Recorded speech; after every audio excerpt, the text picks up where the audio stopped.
Aida Manso, muy buenos días. Hola, ¿qué tal? Muy buenos días, Jesús Manuel. Ya se va haciendo costumbre que iniciemos el programa los jueves, tú y yo. Ahorita se incorporan. Y que a veces nos quedamos solos, tú y yo, para ponerle un toque más femenino a las participaciones. Hay varios asuntos, hay varios puntos, hay cosas que están pasando. Todavía no se acaba de reponer y de solventar en información aceptada, digamos, por todas las partes, el tema de la chica que fue asesinada allá en Nuevo León, cuando viene a suceder otro incidente, el incidente del asesinato por parte de la Guardia Nacional de un joven estudiante. Y esto trajo como consecuencia pues una manifestación, ayer fue una manifestación tremenda, antier, perdón, fue una manifestación grande pues como un poco me recordó la de Puebla cuando los estudiantes de medicina asesinados, ¿te acuerdas? Hace 2 años, un poquito más de 2 años. Y salieron a la calle, que fue aquello tremendo, Sí. un asunto verdaderamente, pues vamos, de mucho impacto. Fue histórica esa marcha, ¿no? ¿Perdón? Fue histórica esa marcha. Fue histórica esa marcha, definitivamente. Sobre todo por la unión de las dos universidades, ¿no? De la UAM con la UPAEP. Todas. Sí, pero digo principalmente estas dos, ¿no? Claro. Pues no sé si serían las principales, dado que los estudiantes que fueron asesinados eran de esas dos universidades, pero se sumaron los de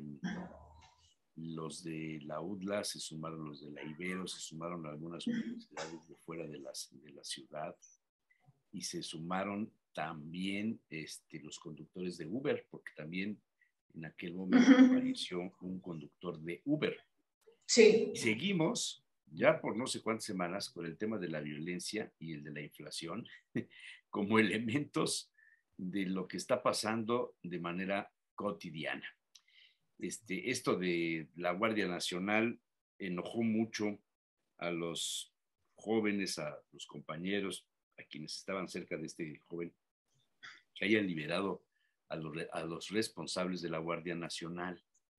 Y eso pues como que calienta, porque dicen, pues, ¿dónde está entonces la imparcialidad? O sea, lo mismo que pasó en otras épocas cuando el ejército hacía y nadie tenía la capacidad de someterlos a un juicio. Nos coloca en un escenario preocupante, ¿o no te parece? Sí, por supuesto. Independientemente del argumento que se haya dado, que eso es otra cosa, pero sí se debió haber llegado a fondo de esto y no haberlo soltado, ¿no? Porque si no, pues parece que no hay ninguna diferencia con lo anterior, ¿no? Con la forma de resolver los problemas. Entonces, esto ha enojado mucho a la población en general. Yo creo que esto se ha manifestado en todos lados, ¿no? Ángel Yael se llamó el estudiante. Ángel Yael, en Guanajuato. Y pero ¿qué está pasando? ¿Por qué ya perdemos la capacidad de asombro de lo que está sucediendo? Puebla, por ejemplo, hace unos días leía yo en algún artículo, Puebla lleva también una cantidad de asesinatos, de desaparecidos, y las autoridades como que tratan de ocultar el tema. Se me figuraba un poco lo que sucedía en la época de Moreno Valle, que era tan complicado levantar una denuncia en la fiscalía por robo o por asalto, que automáticamente hicieron que bajara el nivel de pues, la delincuencia, porque no había denuncias. Entonces, si no hay denuncias, pues no hay de dónde. Claro, no hay delitos. Dato de que tengas un delito, ¿no? Entonces, claro. Pues, está complicado, es tan difícil hacerlo, que dicen, pues, ahí está el ejemplo, estamos funcionando porque ya bajó el índice. Algo así, ¿qué nos pasará en el corto plazo si seguimos con esta tendencia? Yo creo que las autoridades tienen que cambiar la actitud definitivamente porque no se puede decir no pasa nada cuando todos sabemos que pasa mucho, desafortunadamente, ¿no? Una cosa es que digan, no hemos encontrado al culpable, estamos en la búsqueda, lo que haya sido, pero sí tienes que plantearte que algo está sucediendo porque lo sabe la población. Entonces, en la medida en que te intentan negar algo, pues dices, bueno, ¿en qué mundo vivo? Si yo veo una cosa y lo que me están diciendo es otra, pues definitivamente sí genera una afectación, un impacto en la persona al decir, bueno, ¿qué sucede? Si yo veo una cosa, entonces yo estoy mal y las autoridades entonces están bien. Esto confunde a la gente, ¿no? Desde el punto de vista emocional, ya de la psicología, pues sí te crea esta cuestión de definitivamente quién está bien. Entonces, mi punto de vista, lo que yo veo, quiere decir que estoy viendo cosas irreales. ¿Te das cuenta del impacto que tiene en cada uno de nosotros el negar las cosas? Por eso, más vale decir, sí pasó, estamos en la búsqueda, estamos haciendo esto o aquello, o no hemos podido simplemente porque nos ha rebasado también. Pero políticamente decir Claro. que no he podido, híjole, te metes en un conflicto, ¿no? Bueno, no lo dices en esos términos, pero No lo puedes dice en decir, esos términos, sí, el estamos en resultado, ello, ¿no? pues es ese. Sí, por ejemplo, con el caso de Devani, no es lo mismo decir, mire, estamos en la búsqueda, estamos investigando qué pasó, si hubo una falla de la fiscalía, pues se va a atender qué está sucediendo, pero que no te digan, a mí no me corresponde, porque es otro poder el que tiene que ver con esto, ¿no? Y por favor ustedes entiendan que hay tres poderes. Eso es lo que no se vale, ¿no? Sí. Y mientras Un poco. tanto, las denuncias contra Gertz Manero a la orden del día. Claro, sí, ese es otro asunto, ¿no? Una Que, pues, ¿qué está contradicción ahí. haciendo? Yo creo que es Víctor, el punto negro acá de la 4T. No sé qué pase ahí, no sé por qué lo mantiene. La verdad, a mí sí me genera malestar el malestar. hecho de que él continúe ahí. ¿No? Yo te voy a decir una cosa, yo sí tenía buenas expectativas de acuerdo a cómo él había estado. Fue cuando el gobierno, no recuerdo acá bien, si fue cuando el gobierno de Ebrard o fue con Andrés Manuel cuando estuvo en la Ciudad de México. No te acuerdas, pero en ese momento que él estuvo sí funcionó. Yo no sé ahora qué pasó con él. Pues que los problemas son mayores, ¿no? Pero no, yo no creo que vaya por ahí. Ahora yo veo ineficiencia, no veo, porque una cosa es que sí, bueno, es mayor la problemática, definitivamente, ¿no? Eso sí lo sabemos, pero algo está pasando que no hace bien las cosas. Y esto a mí sí me genera conflicto, ¿no? Víctor Gómez. Hola, ¿qué tal? Buen día. Hola. Cuando hablamos de Gertz Manero, hablamos como de un problema no de ahorita, no de la 4T, sino de un personaje que siempre se ha visto envuelto en ciertos conflictos y problemas. Por ejemplo, yo recuerdo que no sé qué puesto tenía en la Ciudad de México y había un problema contra Silvia Pinal. Silvia Pinal había tenido algún conflicto directo con Gertz Manero y la estaba demandando. Recuerdo en el pasado esa parte. Entonces, es una figura que siempre ha estado en esas situaciones.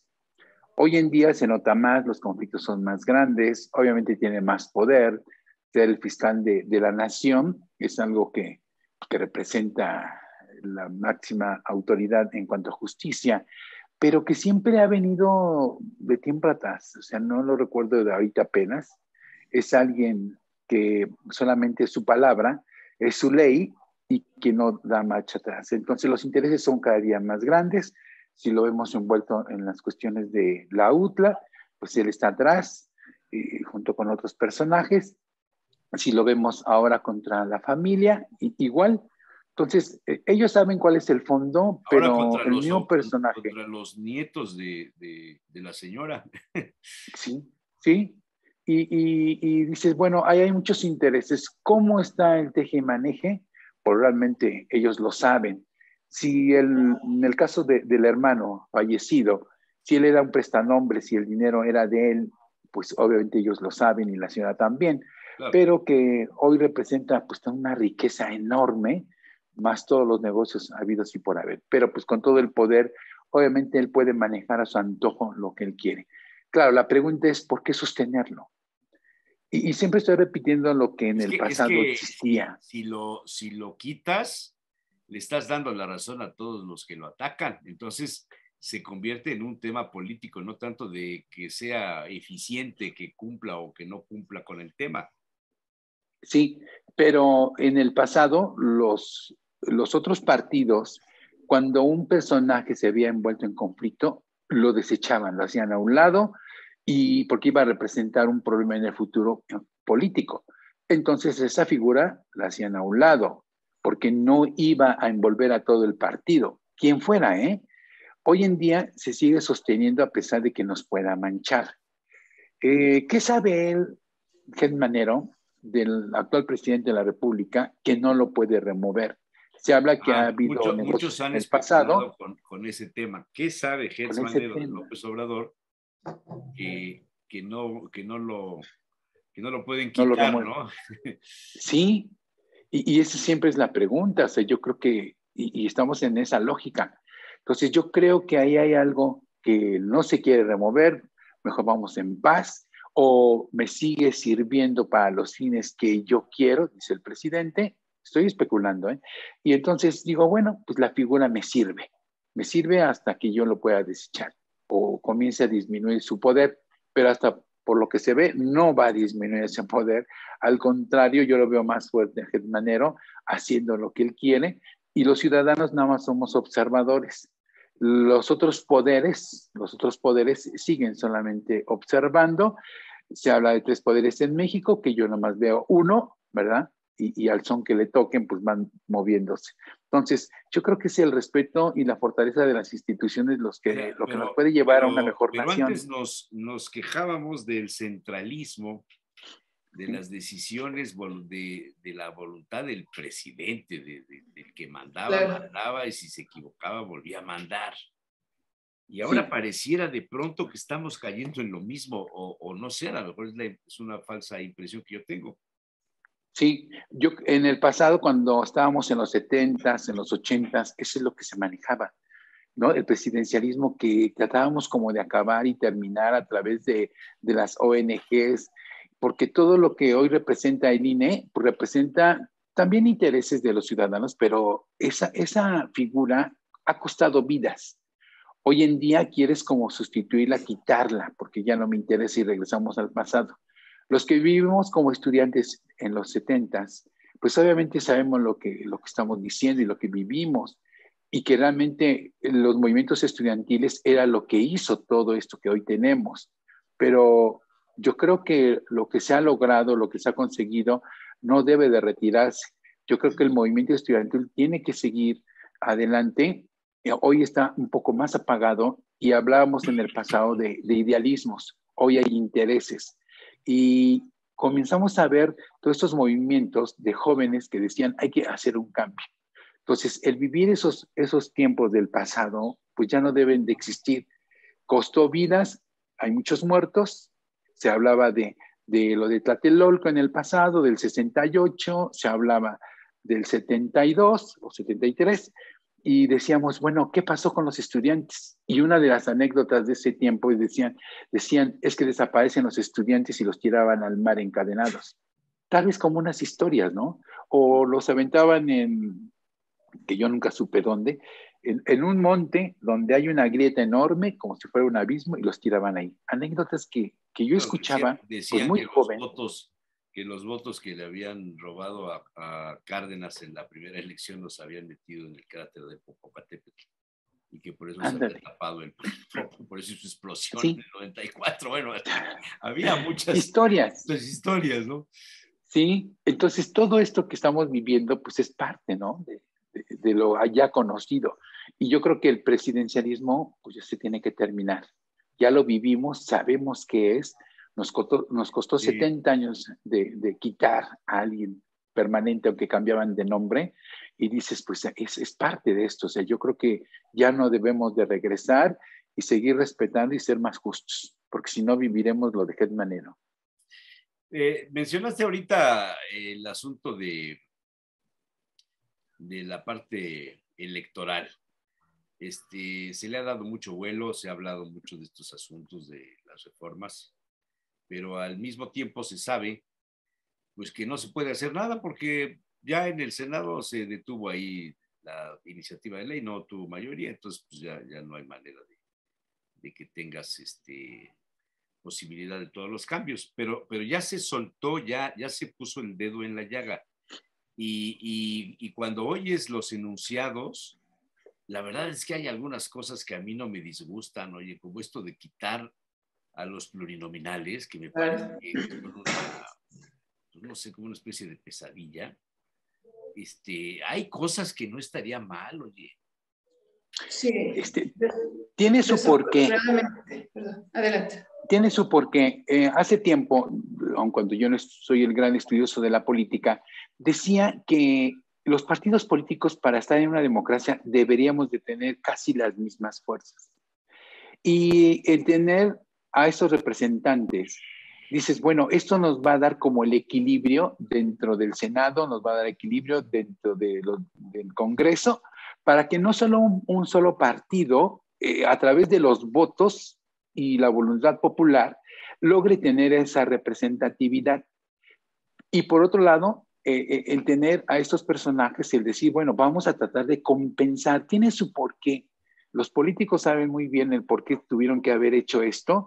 No solamente es a voluntad de un personaje, sino para dar un equilibrio a los partidos con los pluris. Sí, pero yo creo que el problema es que ahorita sí debiera trabajarse qué tanto es importante mantenerlos o no, porque es un gasto excesivo que tampoco tiene ningún sentido. Desafortunadamente entró en el periodo en el que ya se estaba terminando, que ya no se podía hacer una sesión extraordinaria. Y esto quedó aquí ahorita en un impasse. Quedó volando, pero ya se soltó pero el tema claro. en la discusión generalizada y eso ya te abre un escenario. Claro, porque ya se está discutiendo, aunque no haya entrado ahorita todavía el proceso en la Cámara, ¿no? Pero es interesante porque ya se están oyendo opiniones, ya la gente se empieza a cuestionar, bueno, ¿es válido o no es válido? ¿Qué pasa, no? Y esto en sí ya cambia todo, ¿no?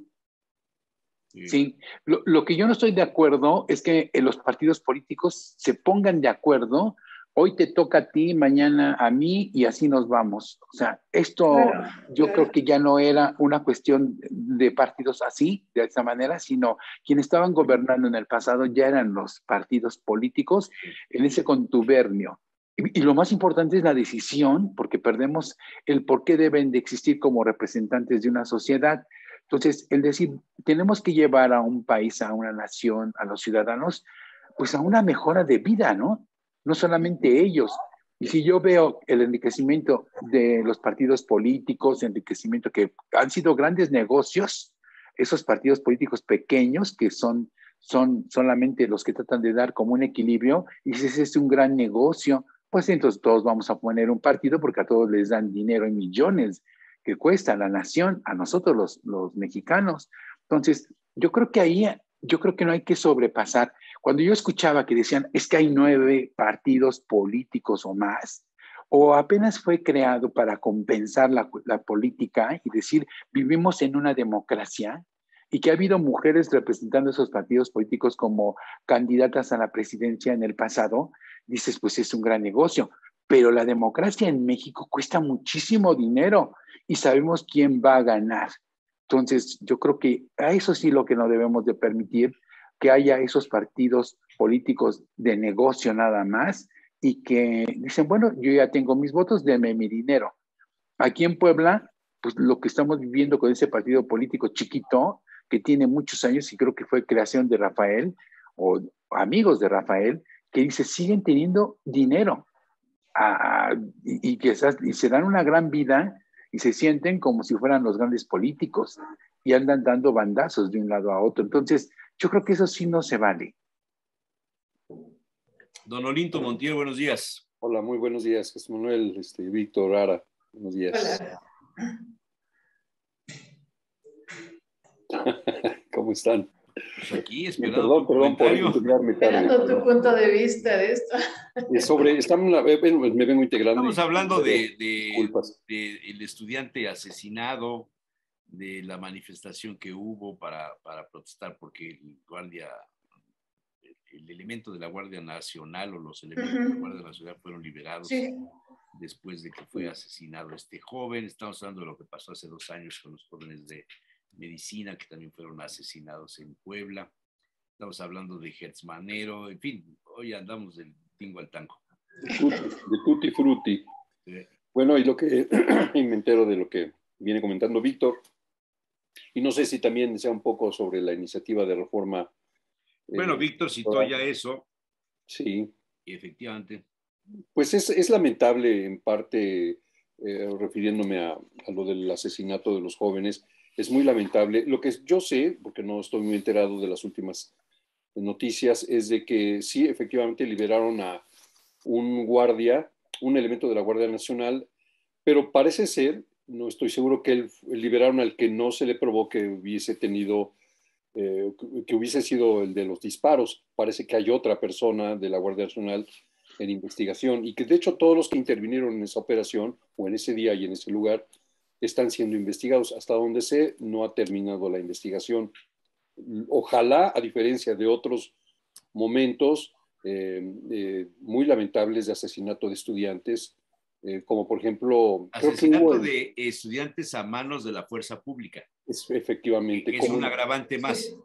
Claro, y debe, yo creo, yo confío, pero uno ya no sabe hasta dónde efectivamente se haga justicia en este caso y se haga la investigación correcta y sin intereses cruzados, y ojalá así sea. Esperemos, porque es muy reciente. Las investigaciones generalmente no son tan prontas, cosa que también muy lamentable. Pero así como en estos casos, hay otros que quedaron en la impunidad total.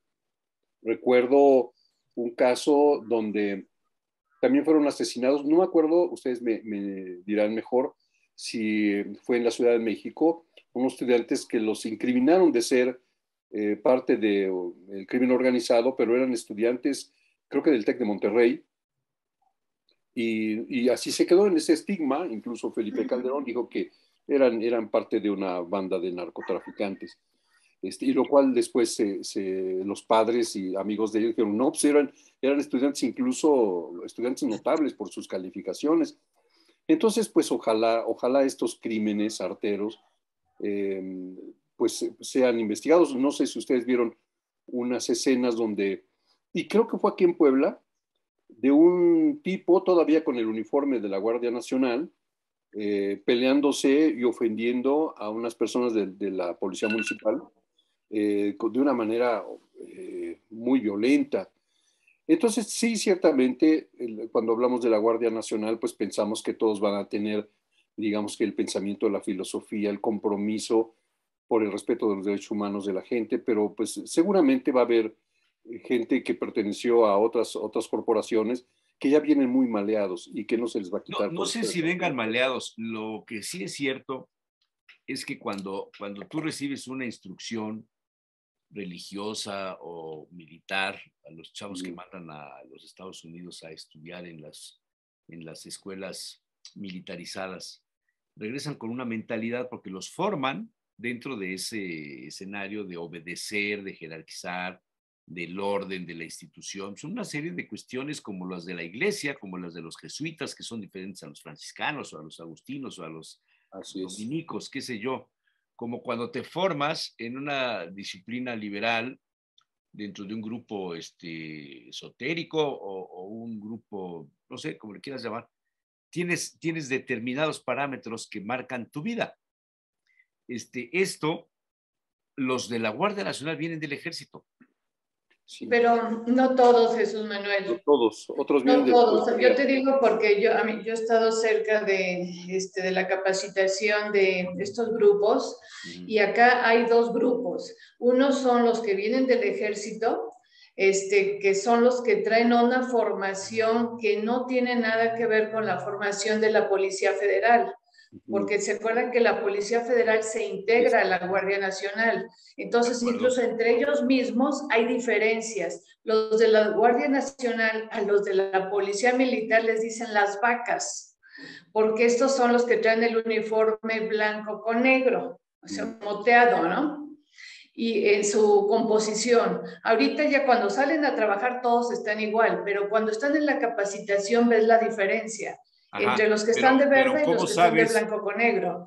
Y ellos mismos dicen, es que ellos traen otra forma de pensar. Pero ¿cómo sabes ya en la operación? No, a lo que voy con el estudiante, no, claro, estoy diciendo en cuanto... El que fue liberado, ¿es vaca o es toro o no sé qué otras denominaciones hay? O sea, no, a lo que voy, Jesús Manuel, es que hay dos grupos acá. Sí, y a lo mejor hay tres, pero a lo mejor hay unos que vienen de la... Sí, no todos traen la misma formación, entonces va a haber de todo hasta que esto no se... Pero tú ya como ciudadano, la percepción que tienes de la Guardia Nacional es una, no vas a andar pero oye, ¿este era vaca o era toro o era qué?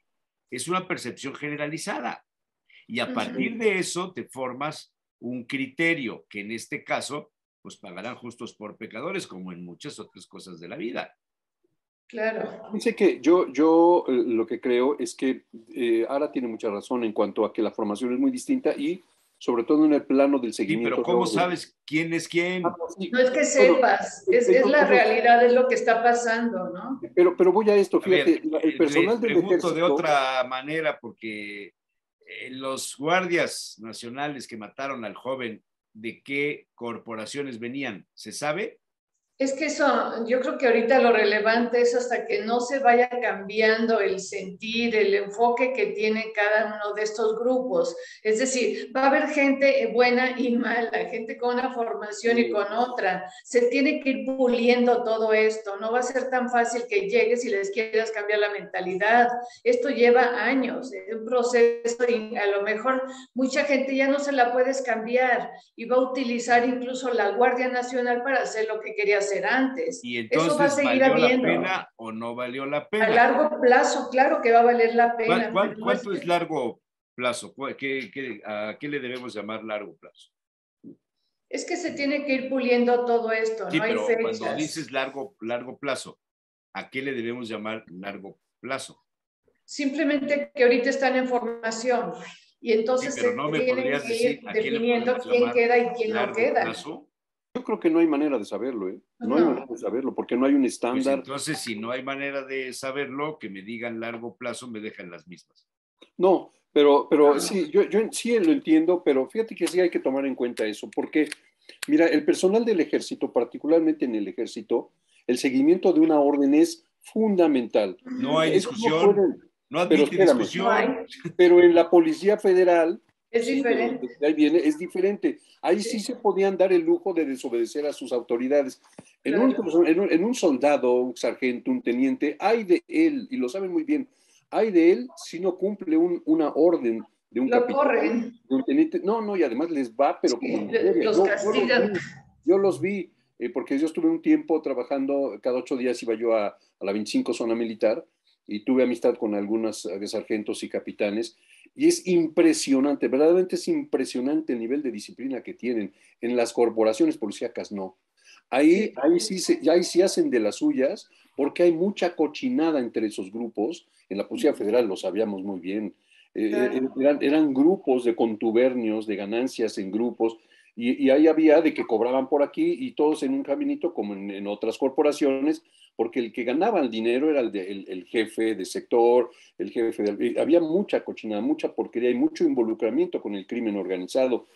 En el ejército es menor, yo no digo que no lo haya, pero para que un soldado asesine o le falte respeto a un ciudadano, es mucho más difícil que ocurra que en un personal de otras corporaciones. Porque, insisto, el seguimiento de una orden es una ley, pero que no se rompe fácilmente. Yo creo, y eso no es por conocimiento profundo, que el personal que lo hizo no era personal emanado del ejército. Probablemente, a lo mejor me equivoco, era personal que venía de otras corporaciones. Pero fíjense, yo creo que esperar que sea impecable, impoluta la Guardia Nacional es algo que no es posible. Ninguna organización humana, los que la integran, bueno, no vayamos lejos, en las iglesias, ya sea de corte católico, cristiano, esperar que por el hecho de que juran ante Dios, ante la Biblia y dedican su vida al servicio en pro del engrandecimiento del nombre del Señor, etcétera, etcétera, etcétera, esperar que haya gente No, bueno, inmaculada, tienes, no.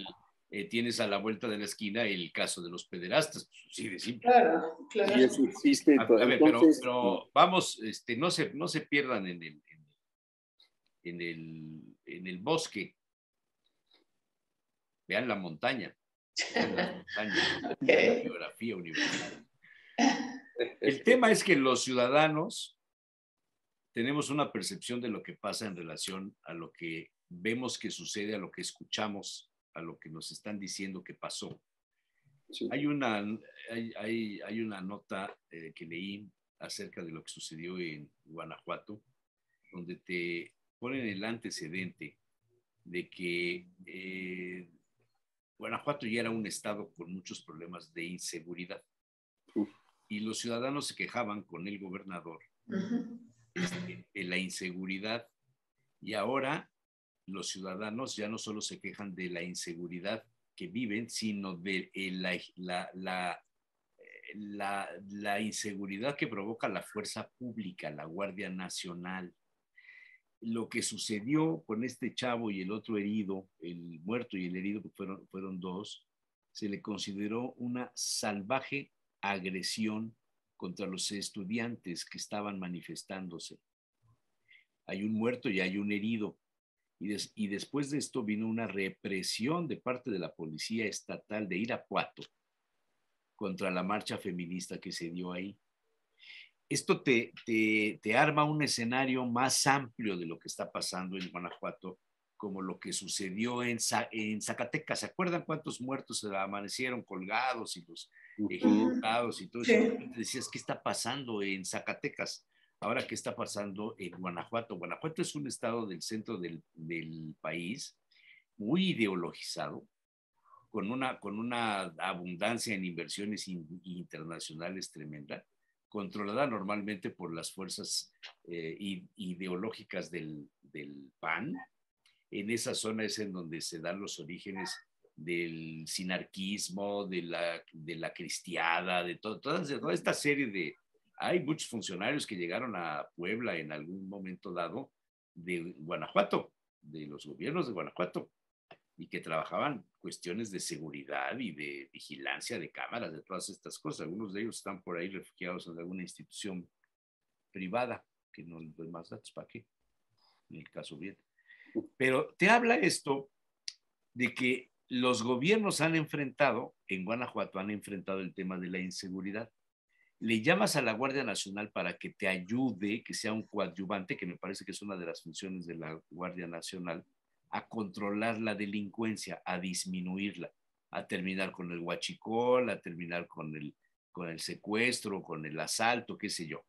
Y están preparados los elementos de la Guardia Nacional para esto. Pero aquí hubo un exabrupto que te abre una puerta de especulación de que realmente los elementos de la Guardia Nacional no saben o no todos saben para qué fueron creados y qué deben hacer, porque se le considera, los medios periodísticos lo señalan así, como una brutal intervención en contra de los jóvenes. Así es que... Bueno, sí. Es algo muy lamentable. Es algo lamentable. Definitivo. Pero yo creo que sí fueron capacitados, instruidos en los objetivos, en la misión, en la mística de la Guardia Nacional. Pues quizá de los 100,000, 99,998 sí, pero 2 no. Claro.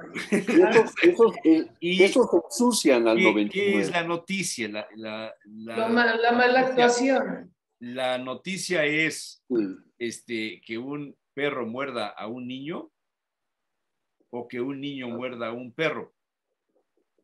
Es el principio básico para saber qué es noticia en la teoría del periodismo. Es eso. ¿Qué es noticia? Que un perro muerda a un niño, lo normal es que un perro muerda a un niño. Es lo normal. porque el niño le pegó, porque el niño le jaló la cola, el perro lo muerde. El perro no razona, el perro tiene instinto, pero que un niño muerda a un perro es noticia, ¿sí? Bueno, por 2 elementos, o por 6, o por 8, o por 10, sucedió esto. Y al día siguiente, que este es un tema también curioso, la policía de Irapuato, ya no la Guardia Nacional, la policía de Irapuato actúa contra una marcha feminista. Guanajuato ha sido el escenario, decía yo hace rato, de la cristiana y todas estas cosas, pero también de las declaraciones de varios políticos del PAN, de la falda de las mujeres, de que las secuestran porque se visten provocativamente. Búsquenle ahí en los antecedentes, hay una mentalidad, ¿correcto? Y entonces esa mentalidad puesta en el balance de lo que la Guardia Nacional tuvo que hacer para detener la manifestación de los jóvenes estudiantes, pues es un poco el estilo de Díaz Ordaz, el estilo del Negro Durazo, el estilo de la vieja Dirección de Investigaciones Políticas, el estilo de que aquí no van a hacer sus travesuras, aquí hay orden, aquí mandamos, aquí se alinean todos, pero se le pasó la mano y mataron a uno e hirieron a otro. Se me hace muy extraño, ¿eh? Muy extraño. Lo que tú quieras, pero así sucedió. Sí. Les voy ahorita a que hablas leer, ¿perdón? Oye, ahorita que hablas de Durazo, hace tiempo, bueno, yo fui como jefe de planificación familiar por parte de la reforma agraria. Órale. Y entonces, en el estado de Veracruz. Y entonces, cuando andaba yo en esos rumbos, recuerdo que en la Secretaría de la Reforma Agraria se hablaban de muchas cosas. Y una anécdota de Negro Durazo es que la primera vez que llega a su escritorio, como anécdota, y digo, abre el cajón repleto de dinero, ¿no? Y entonces saca el cajón. Eso está en una novela. Bueno. Sí. Y entonces llega al pasillo, bueno, para los que no los conocen o lo recuerden, lo tira así en el pasillo, ¿no? ¡Paz! Y al otro día aparecen 2 cajones llenos de dinero, ¿no? Así es. Y dices, pues sí, es parte de esas anécdotas que a uno no le constan, pero que lo platican por ahí. Cuando hablo de estas partes de decir, hubo un exceso de fuerza por parte de una autoridad, yo no sé si a ustedes les ha pasado, estaba pasando el otro día por el Zócalo, a un lado de la catedral, y estaban la Guardia Nacional. Y uno dice, pues, ¿qué está pasando aquí, no? Vienes caminando. Mientras unos están en la puerta revisando no sé qué cosas o haciendo su función, los que estaban arriba de las camionetas, uno por andar de mirón y de curioso dice, pues, ¿qué está pasando? La mirada de los otros, como diciendo, ¿qué ves? Como que, ¿qué ves? ¿No? Y me parece como un exceso, sí, un exceso de fuerza hasta de la mirada y de la actitud. Y tú dices, oye, yo no soy un delincuente. Yo creo que estás tan capacitado para darte cuenta que no soy delincuente y que yo soy un ciudadano curioso. Yo creo que tienes la capacidad no como para amedrentar a través de una mirada.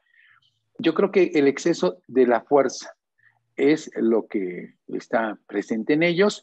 Nosotros ya vimos que sí se puede hacer las cosas bien, y ahora en la manifestación de las mujeres en la Ciudad de México, cuando las mujeres daban las flores a las policías, se incorporaron a todo esto. Y entonces dices, sí, cierto, hay un cambio. Cuando dices, sí, les podemos dar apoyo, seguridad, protección, se puede.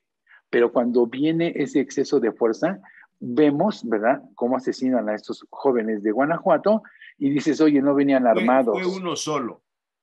Bueno, o sea, no venían armados como para dispararles. No lo exageres, porque fue un muerto y un lesionado.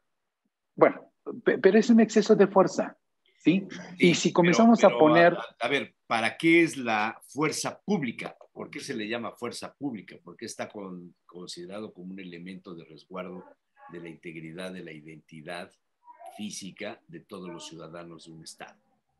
Así es. La fuerza pública es garante de que todos puedan tener las mismas condiciones y que el que se porta mal lo detienen y lo meten a la cárcel. Eso es en teoría, ¿no?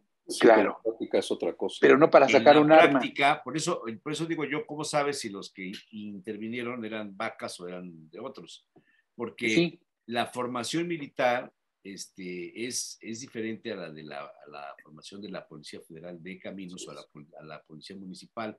Cuando se ordenó la fusión y la integración de estos grupos para formar a la Guardia Nacional, los policías federales de Caminos se acuerdan que hicieron varias manifestaciones y decían, nosotros no nos vamos a sujetar a lo que el ejército hace por una serie de... O sea, entonces, yo no sé, a mí me tocó de joven cubrir un proceso electoral en Acatlán en 1974 o 75, por ahí, y yo quise meterme a un órgano electoral ahí y se paró enfrente el soldado y por poco me da un culatazo, o sea, los señores reciben órdenes. En cambio, te topas con un policía federal de Caminos y tiene un trato diferente. Tiene una manera de escucharte o de valorar lo que estás diciendo. Tiene una capacidad de valoración. Quizás sea esa la diferencia. Pero si tú vas en la Guardia Nacional, vas en el pelotón y recibes la orden de alguien de arriba, el gobernador o vete a saber quién. Lo digo así porque al día siguiente en Irapuato hubo una situación similar con la Policía del Estado. Reciben la orden, párenlos. Bueno, no vamos lejos. ¿Se acuerdan del caso del jovencito José Luis Tehuatlie que falleció por la bala de goma, que era una piedra de gran calibre? ¿Se acuerdan? Sí, cómo no. ¿Cuál fue la orden? El señor gobernador de aquel momento tenía que ir a inaugurar el domingo, no me acuerdo qué día. Esto fue viernes, ¿no? Sí, fue entre semana. Tenía que inaugurar un restaurante con terraza ahí en la zona del Angelópolis y estaban haciendo los preparativos y resulta que los camiones que llevaban la mercancía y las cosas pues no podían pasar porque cerraron la Atliscayot porque protestaban los señores de la Junta de ahí de pues, Chalchihuapan, protestaban porque les habían quitado el derecho de registrar a los vivos y a los muertos. Un asunto que Rafael Moreno Valle insistió mucho desde que era el secretario de Finanzas con Melquiades Morales. Y este asunto del poder de los gobiernos, de las juntas, es impresionantemente importante. El tener el registro de los que nacen y el registro de los que mueren. Claro. Y de ahí se soltaron pues muchas tranzas. ¿Se acuerdan ustedes cuando tenían que tramitar un pasaporte o alguna cosa y los casamientos que no eran reales y ibas a San Baltasar, a los pueblitos, tenían fama que ahí la libertad, pues con un billete ahí, sí, te casaste, pero realmente no te casaste, pero ya te la llevaste. Claro. Todas esas cosas se confrontan en aquel momento. Y entonces los habitantes salen a defender un derecho que ellos consideraban histórico, llevar el libro de los vivos y los muertos, bajo la óptica del derecho civil, porque en el pasado era la iglesia, antes de las leyes de reforma, era la iglesia la que llevaba el registro de los vivos y los muertos. Claro. Si a ti la parroquia no te registraba, tú no existías. Fíjate en eso. De ahí la fe de bautizo, ¿no? Exactamente. Sí, claro. Entonces, las leyes de reforma le quitan eso y dicen, no, ahora todos somos ciudadanos. Naces, te registras en el registro civil, está tu nombre ahí, tus papás, la hora que naciste, las condiciones, etcétera, ya eres reconocido como un ciudadano, aunque seas recién nacido, pero ya tienes esa categoría. Viene el debate, viene la manifestación, viene la queja de los organizadores de la inauguración que les cuente. Por ahí tengo las fotos porque ahorita como mi disco se fastidió, no sé qué tengo en una cosa y qué tengo en otra, pero ahí tengo una fotografía donde se ve claramente cómo está el gobernador con su esposa, con Cabalá, con la esposa de Cabalá, no sé si está Luis Banco, está todo el grupo que gobernaba en aquel momento sentados ahí en la terraza inaugurando un negocio de cortes americanos, de comida tailandesa, alguna cosa de esas, como para demostrar que no pasaba nada en Puebla después del conflicto que hubo. Viene la confrontación, viene el enfrentamiento, le hablan al gobernador, y el gobernador, que tenía un carácter muy bonito, era muy dócil, muy razonable, muy camino de la santidad, dice, o sea, la orden es, quítenlos. La orden es, quiten el bloqueo. La orden es, se aplica la ley. Por eso los policías hacen lo que hacen. Los policías no son culpables de lo que pasó.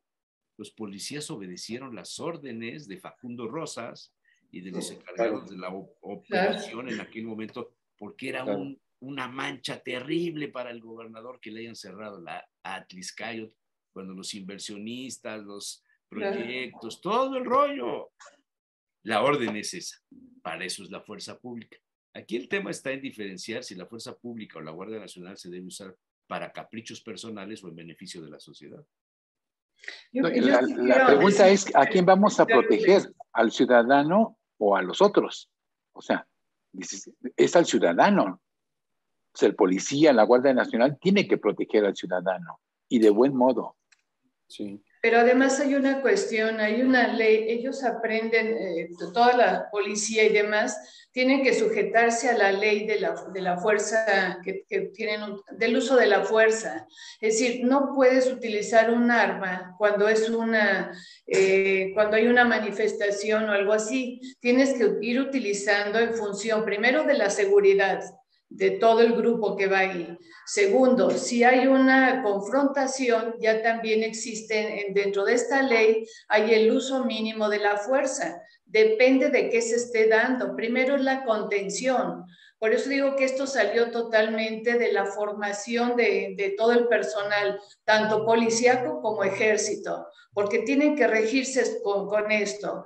Fíjense que una de las cosas que se quejaban mucho los de la Guardia Nacional del Ejército era que estaban muy limitados en sus funciones a partir de que existió la Guardia Nacional, perdón, porque ellos tenían ahora que seguir todo lo referente a derechos humanos. Y entonces esto contenía mucho lo que antes podían hacer. Dicen, antes hacíamos lo que fuera y no pasaba nada. Pero ahora, si nos saltamos algo por nuestra cuenta, simplemente nos castigan. Y además, como decía Olinto, son castigos muy severos. Entonces no se la juegan porque saben que tienen que obedecer. Yo creo que esto salió totalmente del contexto de lo que deben hacer. Incluso alguien por ahí mencionó, ¿no? De hecho, no sabía que íbamos a hablar de esto, sino también me hubiera informado un poco más. Pero alguien dijo, es que fue un accidente, se me fue.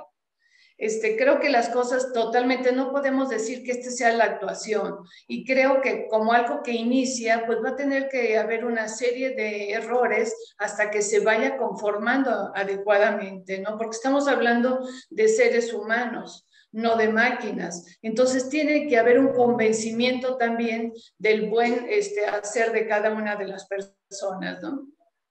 Pues por lo pronto uno se murió. Sí, claro, y muy desafortunado, ¿no? Terrible, terrible. Y también viene, yo creo que están investigando la cadena de mando, porque claro, deben obedecer instrucciones. ¿Cuál era la instrucción? Sí, normalmente... y el enojo es, ¿por qué los dejas libres? ¿Por qué no, perdón? ¿Por qué los dejaron libres? Bueno, a uno nada más. A uno nada más. A uno. La investigación continúa. Sí. Yo creo que sí va a haber consecuencias. Y es severa, severa la investigación interna incluso. Sí. Sí, porque ahí ya es muy severo eso. Ya estamos a 4 años de esta formación de la Guardia Nacional. No. Y, la Guardia Nacional. Bueno, 3. Posterior, sí. Bueno, 2, si quieres, bueno, 2 estrictos. Pero ¿se imaginan lo que es capacitar a tanta gente? Sí, está bien, pero yo no veo ningún cambio. Hoy escucho, o por lo menos nos enteramos más descuartizados aquí en Puebla, a nivel nacional. Sí. Vemos una serie de, pues como que no dan miedo tú, ¿no? No le dan miedo a los malos. Esos siguen haciendo de las suyas. El narcotráfico, ¿dónde está la inteligencia? Como para captar a esos grupos, ¿verdad? Que no somos los ciudadanos, pero son los que de verdad están haciendo toda la maldad, y dices, bueno, para eso están capacitando, ¿no? La inteligencia militar, están los marinos que han sido excelentes en el pasado, y dices, hoy en día veo más muertos, se hablan más muertos que en el pasado, y digo, bueno, entonces, ¿qué está sucediendo? ¿dónde está la Guardia Nacional? ¿No? Como para hacer de veras eso quirúrgico. O sea, el hecho de haber metido a la Guardia Nacional no ha provocado que disminuya el número de asesinatos o la violencia. ¿No? Yo Pareciera, escucho más noticias de eso. Bueno, es la percepción de un ciudadano más, vamos. ese es el porque tema, yo no estoy que son metido en las eso. percepciones. O sea, tú podrías explicar muchas cosas, como lo han dicho, que si la cadena de mando, que si fue un accidente, que si mil cosas. La gente se queda con una percepción y los del otro lado, los que están en contra de López Obrador, aprovechan todos los errores que se cometan para atizarle por donde se pueda. Y López Obrador aprovecha todas las fuerzas, la capacidad que tenga para atizarle a sus enemigos también. Claro. Nadie es santo. Sí, ¿no? Claro. No, y ahorita se viene por todo lo que se viene de la Guardia Nacional, si es aceptada o no es aceptada, con todos los cambios. Ese es el tema. ¿Les damos más o no? ¿Pasan o no pasan? También hay que tomar en cuenta los diferentes tipos de delitos, porque tengo entendido que sí hay algunos rubros donde la tasa del mismo tipo de delitos ha disminuido. No recuerdo ahorita precisamente el rubro, pero algunos, por decir algo, tal vez a casa habitación, a los robos transeúntes, el secuestro, parece ser que algunos han disminuido. El huachicoleo, por ejemplo, también eso se sabe que ha disminuido mucho. Otros han ido a la alza. Entonces, yo creo que este es el megatema para esta administración, el súper tema. Y yo creo que va a ser muy difícil que esto se termine. Yo creo que no hay régimen, excepto quizá en regímenes de otro tipo de administración. Quiero pensar, por ejemplo, en Singapur, lo que ocurrió, donde ahí sí el delito se redujo a cero, prácticamente, pero ahí la pena de muerte es inflexible, ¿no? Fueron medidas, o lo que está ocurriendo en El Salvador con Nayib Bukele y sus medidas para atrapar a los maras salvatruchas, y etcétera, ¿no?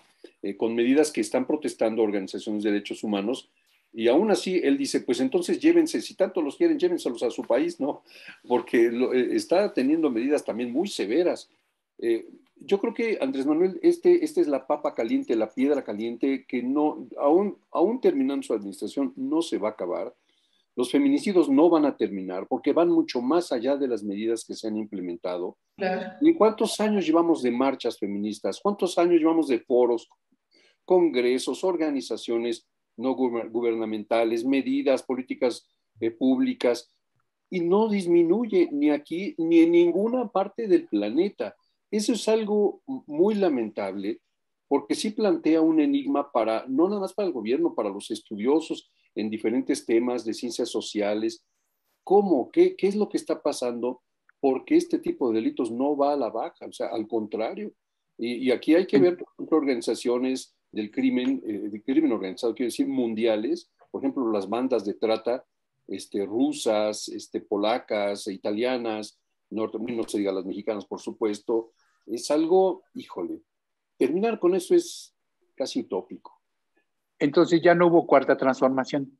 Bueno, es que la transformación no nada más digo, es en este orden. O sea, no porque me vendieron la idea de que íbamos a transformarnos, sí, ¿no? Íbamos a ser mejor país, íbamos a ser más justos. Es el inicio no robar, de una no mentir. Pero ¿cuándo es el inicio y cuándo se termina? Dentro de 50 años. Como la Guardia Nacional es a largo plazo. Pues sí. Es lo que no sabes. Sí. Entonces el paraíso, a largo plazo. El paraíso pues, está ahí presente, ¿no? Y digo, pues sí, esa idea me la han vendido de hace 2000 años. Ese es el tiempo, Aida, en donde vamos a ver el paraíso en la cuarta transformación. Yo creo que un proceso no es en un sexenio, esto es a largo plazo, a muy largo plazo, insisto.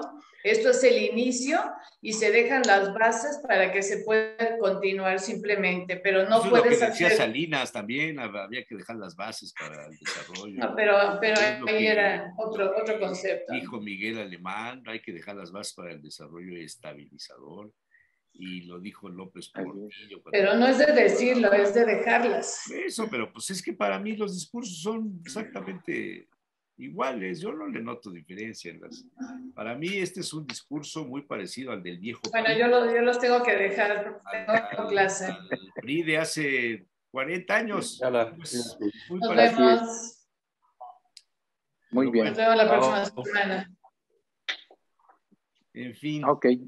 ¿qué Sí, más? es algo Pues ya con verdaderamente complicado.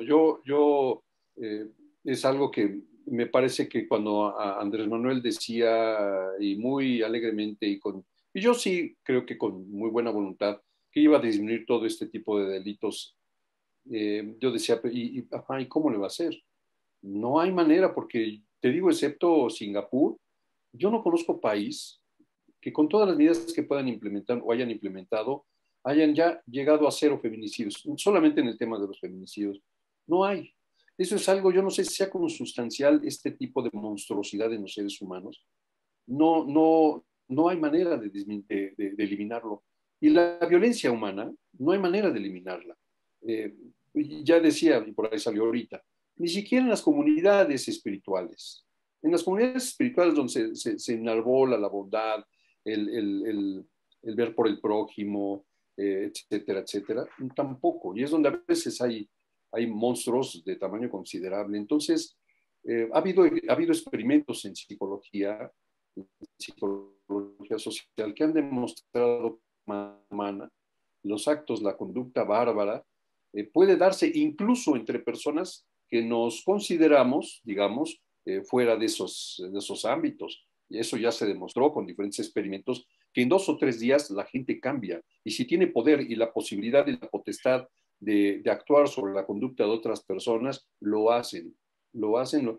Muchos de nosotros probablemente si hubiésemos nacido en la Alemania del nacionalsocialismo, tal vez hubiésemos sido parte de las SS o de los ejércitos alemanes y hubiésemos cometido barbaridad y media. Si alguien dice, no, yo no, cuidado, porque ya se ha demostrado en estudios muy controlados, ¿sí? Que la maldad humana puede aparecer hasta en la gente más buena. Entonces, por eso digo que eso no va a terminar y se puede disminuir, sí. Yo creo que Andrés Manuel se pasó, ahí sí, yo lo acepto, al considerar que eso se acabaría. No hay manera. Yo lo veo muy difícil, verdaderamente Yo, complicado. yo creo que todo lo que hemos tocado se resume como en una injusticia, ¿no? Que seguimos viviendo. Estamos soñando en que esa justicia ya tiene que llegar y la vemos muy lejos, ¿no? Yo también veo un término como el tema de la tolerancia. Somos poco tolerantes entre nosotros, los seres humanos. Entonces, me quedo con eso.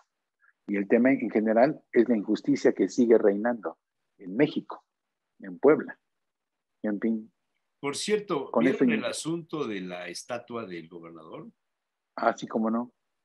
Que ya pidió que la bajaran, ¿no? No sé en Sí, qué porque población. no la hicieron pidiéndole su autorización, digámoslo así, sino fue una Sí, decisión del Cabildo y pero sí se soltó al cotorreo, ¿no? sí. Aquí Estuvo la, terrible eso. aquí la tengo, salió hoy en el periódico El Sol de Puebla y ha salido en el Deforma y en algunos otros de esos diarios que se burlan de todo, la escultura del gobernador. ¿Qué es eso? Pues es una escultura. Del Eso es una gobernador. escultura, ni más ni menos. Es una Pero escultura. ¿qué es eso? Pues una Pues, escultura. Hicieron una caray. Sí, escultura sí, pero nótese mi sarcasmo, ¿no? O sea, ¿quién la hizo? en Sinacantepec. Ah, no, pues quién sabe. Mira. Sinacantepec. Sí. Sinacantepec. Sinacantepec. Ok.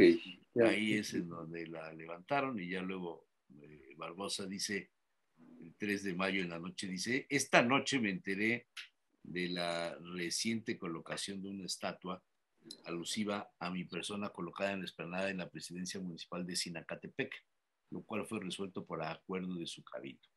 Yo lo ignoraba hasta este momento. Agradezco la intención del ayuntamiento, pero he solicitado su retiro inmediato porque no comparto la idea del culto a la personalidad de los políticos y gobernantes.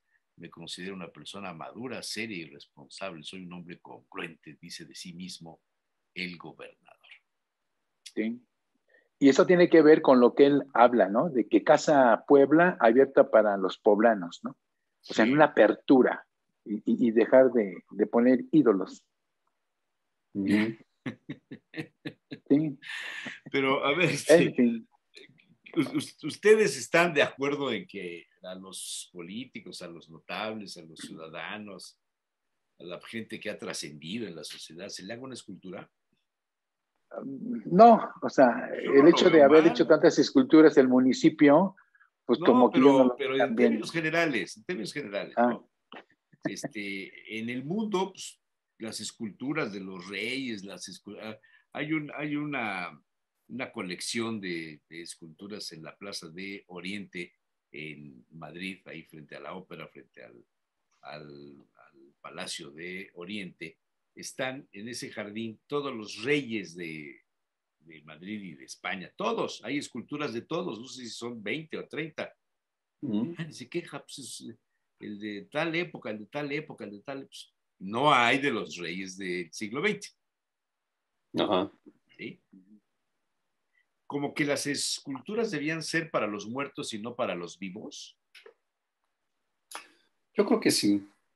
Yo creo que sí. Y en general el culto a las personalidades es algo no muy lindo. Yo creo que sí, sí vale la pena cuando han sido personas de una probada e histórica pues condición humana notable.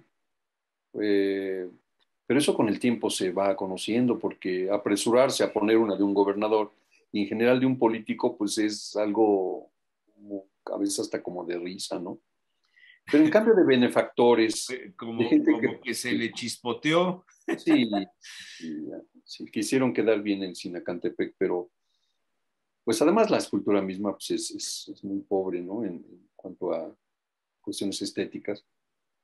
Pero pues el gobernador todavía está en funciones, hacerle un monumento, como ponerle nombre del gobernador o del presidente. Él dijo que no quiere absolutamente nada de eso, y pues me parece que sí. En cambio, pues no sé, científicos, gente que ha aportado a la humanidad de manera probada y la humanidad se ha beneficiado, bueno, pues a lo mejor valdría la pena, ¿no? Pero en general políticos y menos políticos, pues como que no, ¿no? Yo creo que no. pero es el tiempo y la historia el que te pone en un Exacto, lugar, ¿no? La exacto, calificación, es el tiempo. así No es. es por la voluntad de un solo hombre o de un comité, Sí, sino es el tiempo, tu obra, lo que dejaste, es tu legado. ¿Es Por supuesto. trascendente o sí. no? ¿Vieron Pero en fin, el tema del aeropuerto Felipe Ángeles, que están limitando ahora los vuelos en el Benito Juárez para que se use el otro? No sé cómo sí, está, no sé. Yo hasta donde sí, sé, sí, el sí, sí. presidente ha invitado a que a las líneas No, terminen invitado en no, horario. ya les bajaron el 22% o el Así, 20% a los vuelos de carga, a Sí. los vuelos nacionales, para que tengan que irse a el aeropuerto Felipe Ángeles. Y hoy, Sí. en su columna que se publica en el diario Excelsior, ¿dónde está? Lo construyó y no llegaron. No, no, la escribe Pascal Beltrán del Río. Y es una cosa interesante. Dice, en la película Campo de Sueños, el granjero Ray Kinsella, interpretado por Kevin Costner, escucha un extraño susurro que lo culmina a trazar un terreno de béisbol en su maizal. Constrúyelo y él vendrá, le asegura la voz. Pese a la extrañeza que su relato causa en todos, Kinsella hace caso. Tira una buena parte de lo sembrado y levanta postes de iluminación, un backstop y una pequeña grada, convencido de que en el nuevo campo de béisbol se apersonará un pelotero ya muerto expulsado del deporte por un escándalo de apuestas en la Serie Mundial de 1919. Con semejante determinación, el presidente Andrés Manuel López Obrador se empeñó en construir el Aeropuerto Internacional Felipe Ángeles. Constrúyelo y las aerolíneas vendrán, parece haberle dictado su voz interior. A diferencia de lo que sucede en la película, acá nadie se aparece voluntariamente. Desde su reconversión en aeropuerto civil, la antigua base militar de Santa Lucía no ha tenido muchas más visitas que las tolvaneras que recorren el oriente del Valle de México cada primavera y algunos curiosos.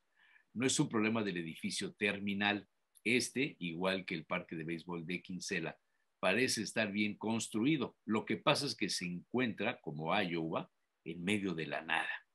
Y hasta ahora pocos se animan a hacer a largo recorrido hasta Zumpango para tomar uno de los pocos vuelos disponibles, y los que sí se topan con que es difícil conseguir siquiera un café, porque casi nadie ha ocupado los locales comerciales.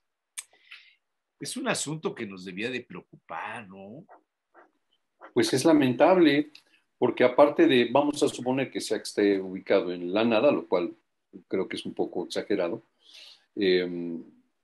pues también, y lo sabemos muy bien, es la negativa de algunas aerolíneas a participar en el aeropuerto, y eso lo dijeron desde hace tiempo: nosotros no vamos a ir antes de que se termine. Y ahora que ya está, pues siguen diciendo que no. Entonces, sí, sería terriblemente lamentable si siguen en esta negativa, si las aerolíneas internacionales también, y quedara como un elefante blanco. Híjole, que sería hiper triste y lamentable, ¿no? Yo creo que ojalá y no, ojalá y esto sea nada más una transición. O Sí, como pero yo dijeron hace creo que rato de la Guardia Nacional, es que es a largo plazo. Pues ojalá y no. Es Yo que no sé, en el Benito Juárez sí cuando fue tú así de rápido.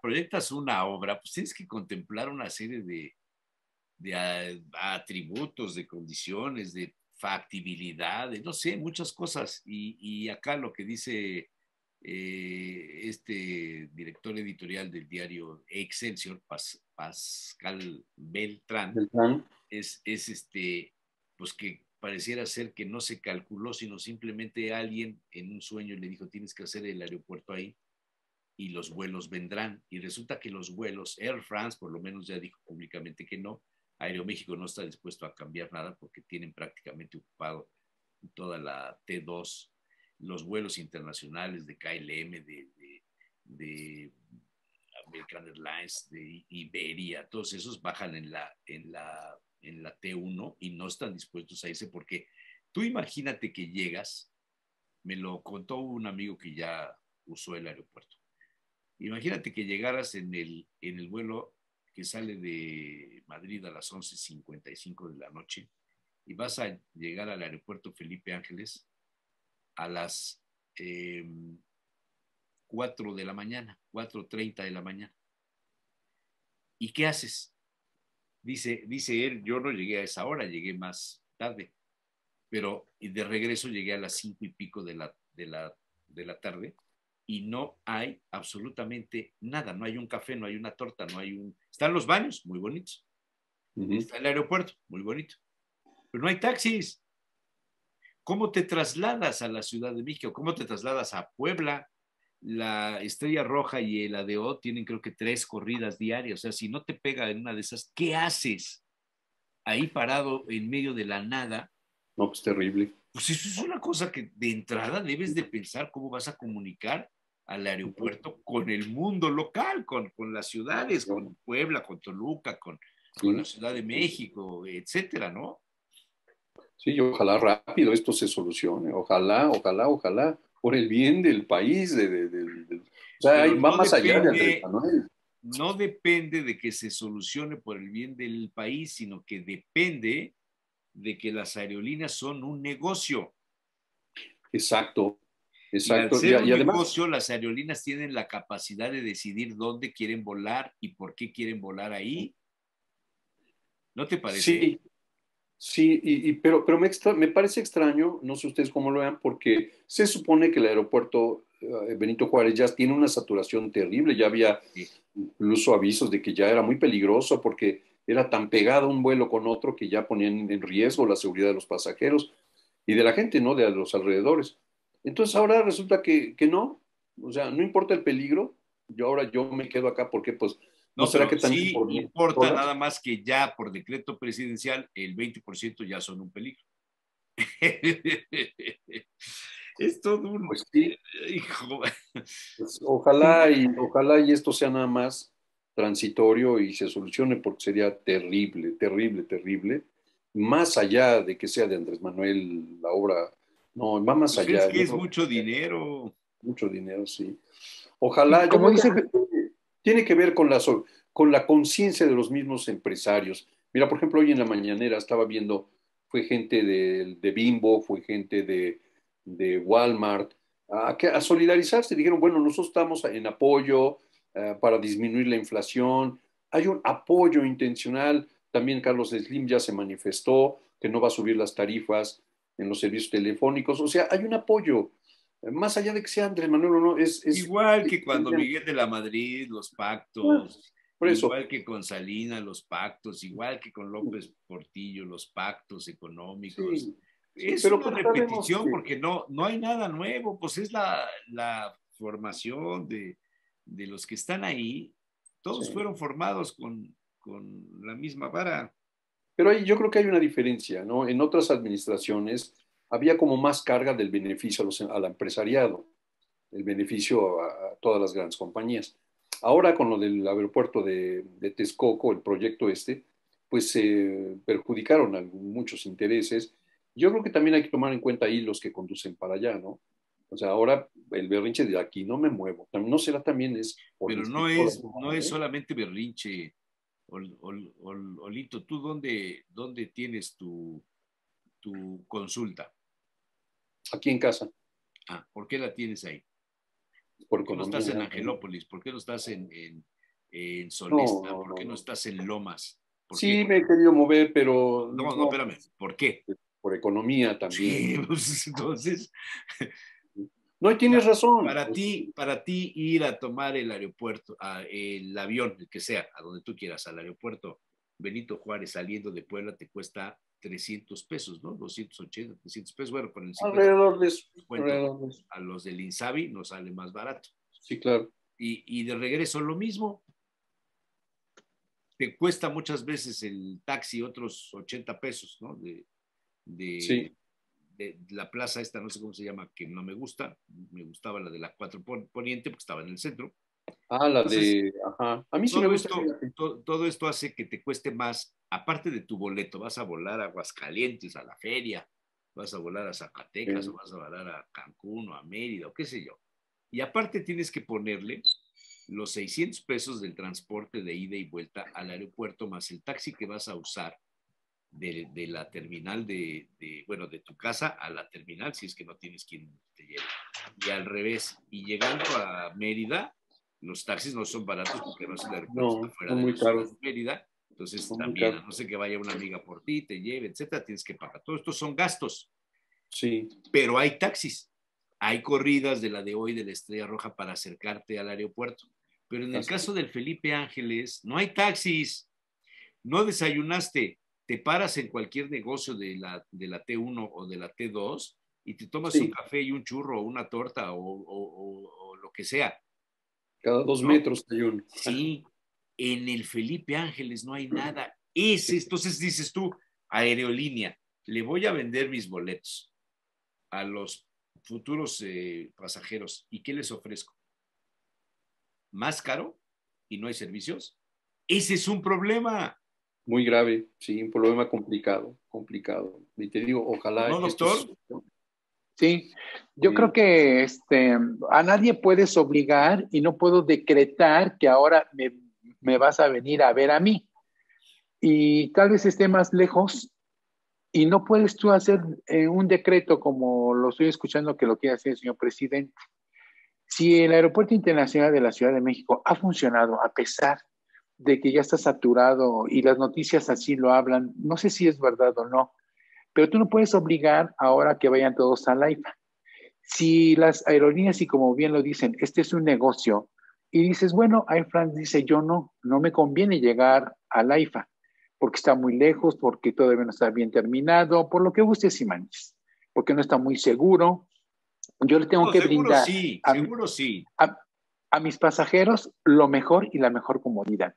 Por algo se resisten a ir a la AIFA. Y dices, bueno, ¿qué es lo que podemos hacer si queremos desconcentrar el Aeropuerto Internacional de la Ciudad de México? Bueno, pues que pasen los hangares que tienen los militares a la AIFA, los marinos también que pasen para allá, o que se vuelva el AIFA en carga, ¿no? Transporte de carga, eso todo es lo que podemos comercializar. Nada más que hiciste un aeropuerto muy caro, muy vistoso, para transporte de carga.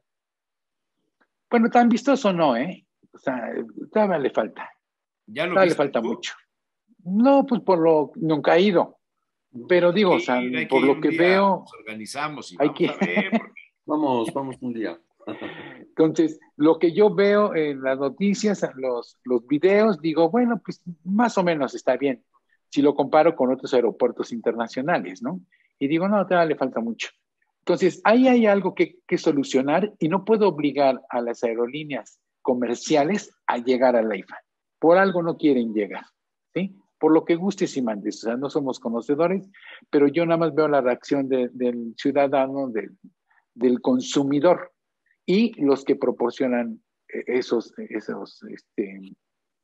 vuelos que son todas las aerolíneas, ¿verdad? Entonces, yo lo veo así y yo no puedo decretar que ahora a fuerza me tienes que venir a ver. O sea, no puedo, no debe ser, no lo veo conveniente.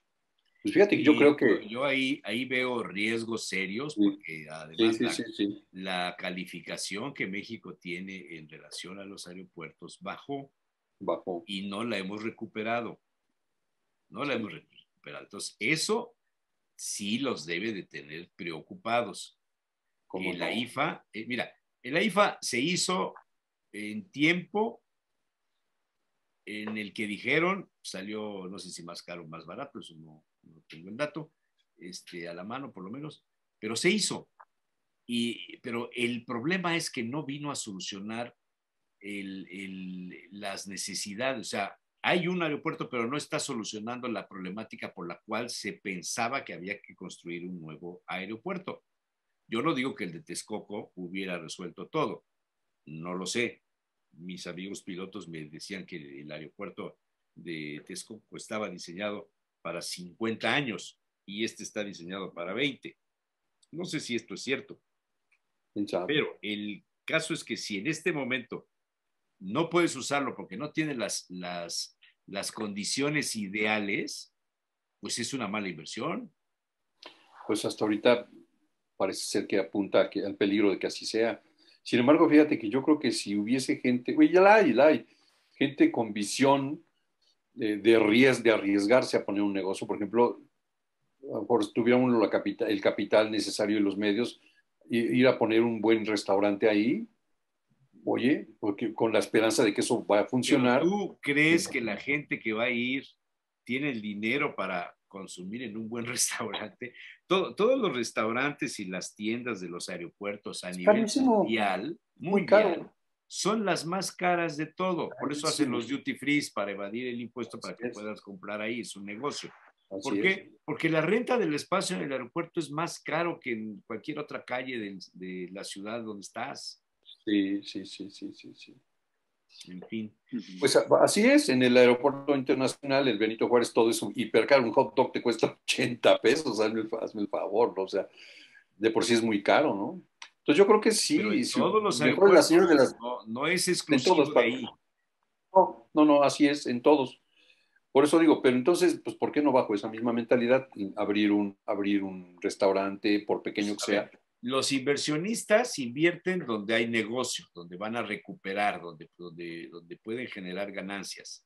Y si no lo hacen, ¿por qué será? Pero mira, en esta terminal que dices que no te gusta, a mí sí me gusta, no sé si te refieres a la misma, esta de Paseo Destino.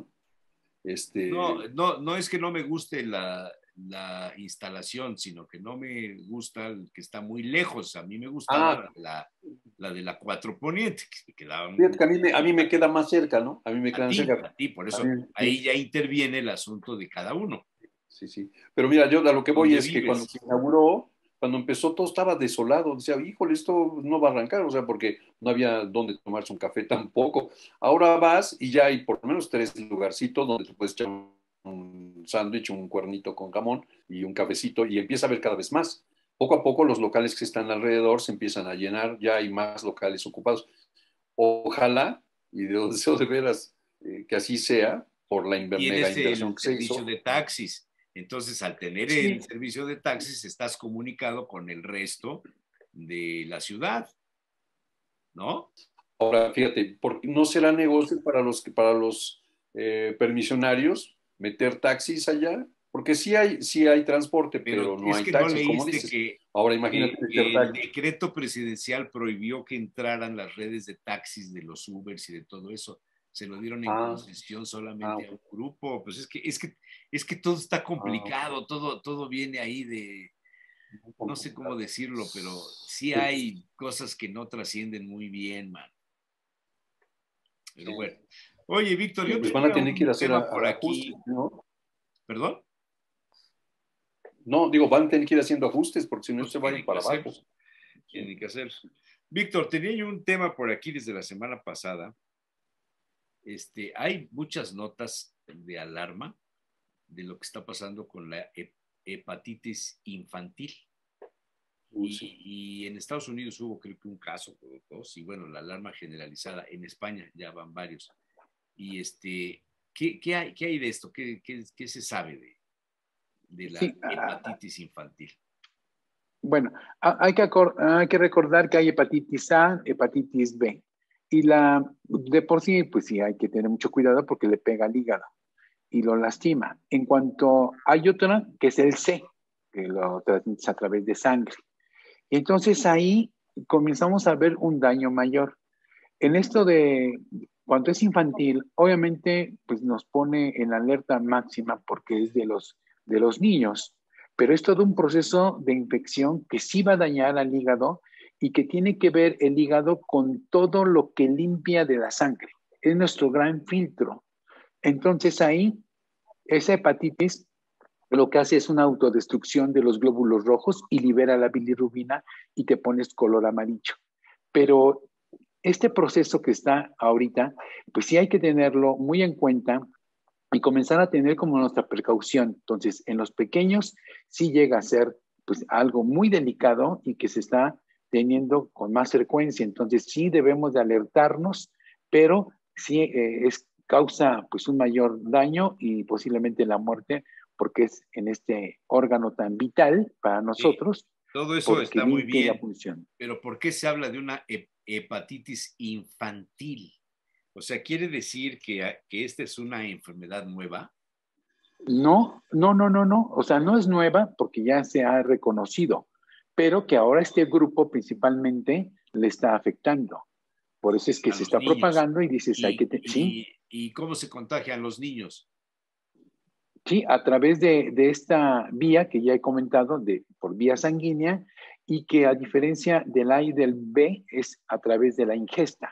Entonces, ahí tenemos que hacer hincapié de qué es lo que están comiendo también los niños y con qué se están poniendo en contacto para no tener pues este grave problema. Ahora, hay que recordar que esta población infantil, pues obviamente, pues se va a ver más afectada porque está en una comunidad así como las demás enfermedades, pudiera contaminarse y propagarse pues, más rápido. Por eso es que es la alerta y el decir hay que poner más énfasis, más observación en esta población. Entonces sí debemos de tener pues más precaución y más cuidado. Pero sí Hay que puede convertirse en una pandemia. no tanto así, porque es todavía regional. No tanto como pandemia, como lo que hemos ya reconocido con las otras enfermedades como el de COVID y coronavirus, no, pero sí por regiones comienza a propagarse y en eso sí debemos de tener pues mucho cuidado, o sea, no considero que sea ya pandemia, ni que vaya a tener esos términos, ¿no? Porque es mundial. Entonces, es regional más que todo. Oye, ¿no hay datos ahí de algo que esté pasando en el aire que provoca enfermedades diarreicas entre los habitantes? Pues mira, el viento se lleva todo, ¿no? Y propaga todo y Te puede lo infectar. cuento porque en la última semana, personas cercanas a mí han tenido los mismos síntomas, no han convivido, no han tenido relación, no han comido lo mismo, pero los síntomas son los mismos. Una deshidratación tremenda, en algunos casos vómitos y en otros una diarrea impresionante.